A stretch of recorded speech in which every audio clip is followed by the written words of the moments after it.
بسم الله الرحمن الرحيم. موقع الراسخون في العلم يقدم. ومن أعظم ما يستعيذ المرء منه أن يستعيذ بالله من خزي الدنيا والآخرة. قال الله جل وعلا عن الخليل إبراهيم: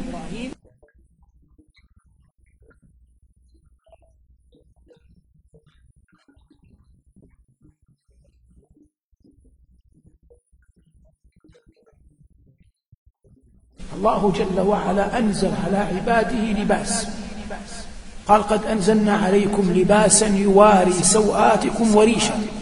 فعيوب الجسد يسترها اللباس أيا كانت. عيوب الآخرة، فضائح الآخرة، لا يسترها إلا التقوى. ولهذا قال الله جل وعلا: ولباس التقوى ذلك خير. فمن لبس التقوى في دنياه ستر يوم القيامة. ومن أسباب الستر يوم القيامة ألا تفضح مسلما، ولا تفرح أبدا بأن يفضح مسلم، ولا تسعى بخطوة ولا بكلمة ولا بيدك ولا ببلوتوث تنشره ولا بأي شيء في فضيحة أحد وقع في معصية، فإن باب التوبة مفتوح. لا تدري، لعل الله يتوب عليه فيبقى عليك إثم نشر فضيحته. كلما استطعت أن تستر على مسلم استر.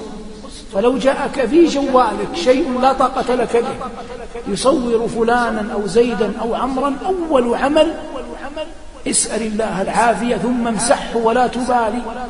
فإن من أعظم ما يدخره المسلم عند ربه الستر على المسلمين أيا كانت أحواله، ويبقى يستر غيره ولا يحاول أن يفضحهم، مع وجل في القلب نحو ربه تبارك وتعالى. لأن يوم القيامة سماه الله جل وعلا يوم التغابن، يغبن الناس بعضهم بعضا على ما يرون.